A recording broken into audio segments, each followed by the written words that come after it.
जब भक्त का विश्वास अपने ईश्वर पर अडिग होता है तो कोई भी संकट उसे हिला नहीं सकता।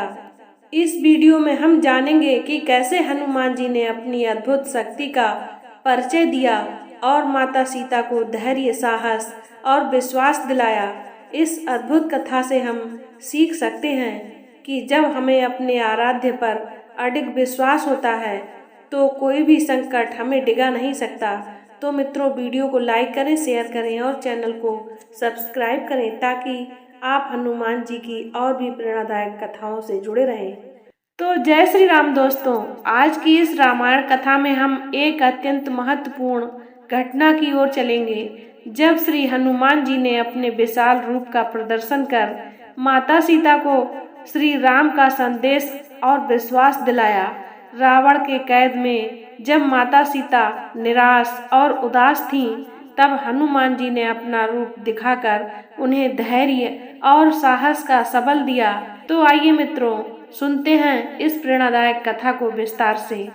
तो प्यारे मित्रों, आज की कथा में आप सुन रहे हैं हनुमान का विशाल रूप। वानर श्रेष्ठ हनुमान के मुख से यह अद्भुत वचन सुनकर सीता जी ने विस्मय पूर्वक कहा, हे वानर यूथपति हनुमान, तुम्हारा शरीर तो छोटा है, तुम इतनी दूरी वाले मार्ग पर मुझे कैसे ले जा सकोगे? तुम्हारे इस दुस्साहस को मैं वानरोचित चपलता ही समझती हूँ। सीता का अपने प्रति अविश्वास हनुमान को अपना तिरस्कार सा लगा। फिर उन्होंने सोचा कि मेरी शक्ति और सामर्थ्य से अपरिचित होने के कारण ही ये ऐसा कह रही हैं, अतः इन्हें यह दिखा देना ही उचित होगा कि मैं अपनी इच्छा अनुरूप रूप धारण कर सकता हूँ। ऐसा सोचकर वे बुद्धिमान कपिवर उस वृक्ष से नीचे कूद पड़े और सीता जी को विश्वास दिलाने के लिए बढ़ने लगे। क्षण मात्र में उनका शरीर मेरू पर्वत के समान ऊंचा हो गया। वे प्रज्वलित अग्नि के समान तेजस्वी प्रतीत होने लगे। तत्पश्चात पर्वत के समान विशालकाय, तांबे के समान लाल मुख वाले, वज्र के समान दाढ़ और नख वाले भयानक महाबली वानर वीर हनुमान विदेह नंदिनी से बोले, हे देवी, मुझ में पर्वत, वन, अट्टालिका, चार दीवारी और नगर द्वार सहित इस लंकापुरी को रावण के साथ ही उठा ले जाने की शक्ति है। अतः हे विदेह नंदिनी, आपकी शंका व्यर्थ है। तो हे देवी, आप मेरे साथ चलकर लक्ष्मण सहित श्री रघुनाथ जी का शोक दूर कीजिए। हनुमान के आश्चर्यजनक रूप को विस्मय से देखती हुई सीता जी बोली, हे पवनसुत, तुम्हारी शक्ति और सामर्थ्य में अब मुझे किसी प्रकार की शंका नहीं रही। तुम्हारी गति वायु के समान और तेज अग्नि के समान है, किंतु मैं तुम्हारे प्रस्ताव को स्वीकार करने में असमर्थ हूँ। मैं अपनी इच्छा से अपने पति के अतिरिक्त किसी अन्य पुरुष के शरीर का स्पर्श नहीं कर सकती। मेरे जीवन में मेरे शरीर का स्पर्श केवल एक पुरुष ने किया है और वह दुष्ट रावण है, जिसने मेरा हरण करते समय मुझे बलात् अपनी गोद में उठा लिया था। उसकी वेदना से मेरा शरीर आज तक जल रहा है। इसका प्रायश्चित तभी होगा जब राघव उस दुष्ट का वध करेंगे। इसी में मेरा प्रतिशोध और उनकी प्रतिष्ठा है। जानकी के मुख से ऐसे युक्ति युक्त वचन सुनकर हनुमान का हृदय गदगद हो गया। वे प्रसन्न होकर बोले, हे देवी, महान सती साध्वियों को शोभा देने वाले ऐसे शब्द आप जैसी परम पतिव्रता विदुषी ही कह सकती हैं। आपकी दशा का वर्णन मैं श्री रामचंद्र जी से विस्तार पूर्वक कहूँगा और उन्हें शीघ्र ही लंकापुरी पर आक्रमण करने के लिए प्रेरित करूँगा। अब आप मुझे कोई ऐसी निशानी दे दें जिसे मैं श्री रामचंद्र जी को देकर आपके जीवित होने का विश्वास दिला सकूं और उनके अधीर हृदय को धैर्य बंधा सकूं। हनुमान के कहने पर सीता जी ने अपना चूड़ामणि खोलकर उन्हें देते हुए कहा, यह चूड़ामणि तुम उन्हें दे देना। इसे देखते ही उन्हें मेरे साथ साथ मेरी माता जी और अयोध्यापति महाराज दशरथ का भी स्मरण हो आएगा। वे इसे भली भांति पहचानते हैं।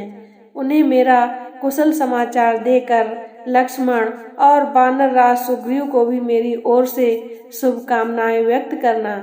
यहाँ मेरी जो दशा है और मेरे प्रति रावण और उसकी क्रूर दासियों का जो व्यवहार है वह सब तुम अपनी आंखों से देख चुके हो। तुम समस्त विवरण रघुनाथ जी से कह देना। लक्ष्मण से कहना, मैंने तुम्हारे ऊपर अविश्वास करके जो तुम्हें अपने ज्येष्ठ भ्राता के पीछे कटु वचन कहकर भेजा था उसका मुझे बहुत पश्चाताप है और मैं आज उसी मूर्खता का परिणाम भुगत रही हूँ। हे पवनसुत, और अधिक मैं क्या कहूँ, तुम स्वयं बुद्धिमान और चतुर हो, जैसा उचित प्रतीत हो वैसा कहना और करना। जानकी के ऐसा कहने पर दोनों हाथ जोड़कर हनुमान उनसे विदा लेकर चल दिए। तो प्यारे मित्रों, आज की कथा को यहीं पर विराम देते हैं। अब आइए कुछ अनमोल वचनों को सुनते हैं। जब भक्त का विश्वास अपने ईश्वर पर अडिग होता है तो कोई भी संकट उसे हिला नहीं सकता। सच्चा भक्त वही है जो अपने भगवान के कार्य में बिना किसी संदेह के अपना जीवन समर्पित कर देता है। धैर्य और विश्वास ही वह शक्ति है जो किसी भी कठिनाई को पराजित कर सकती है। ईश्वर का संदेश वही प्राप्त कर सकता है जिसका हृदय प्रेम, भक्ति और विश्वास से भरा हो। सच्चे भक्त के लिए भगवान का संकेत ही सबसे बड़ा बल होता है।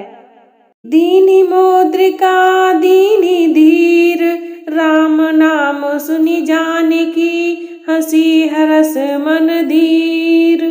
हनुमान जी ने माता सीता को श्री राम की मुद्रिका दी और राम का नाम सुनकर माता सीता का मन प्रसन्न हो गया।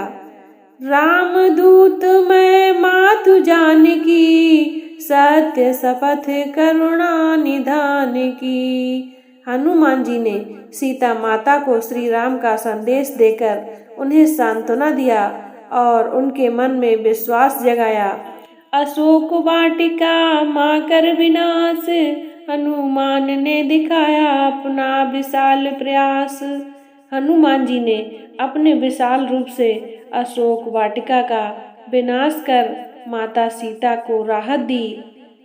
प्रभु मुद्रिका मेली मुख माही, जलधि लांग गए अचरज नाही। हनुमान जी श्री राम की मुद्रिका को लेकर समुद्र को पार कर गए, जिससे माता सीता को श्री राम के निकट आने का विश्वास हुआ। तो प्यारे मित्रों, हनुमान जी का यह विशाल रूप और माता सीता को दिया गया विश्वास हमें सिखाता है कि कठिनाइयों में भी ईश्वर पर अडिग विश्वास रखना चाहिए। जब हम ईश्वर के प्रति निष्ठा और विश्वास से जुड़े रहते हैं तब किसी भी बाधा को पार किया जा सकता है।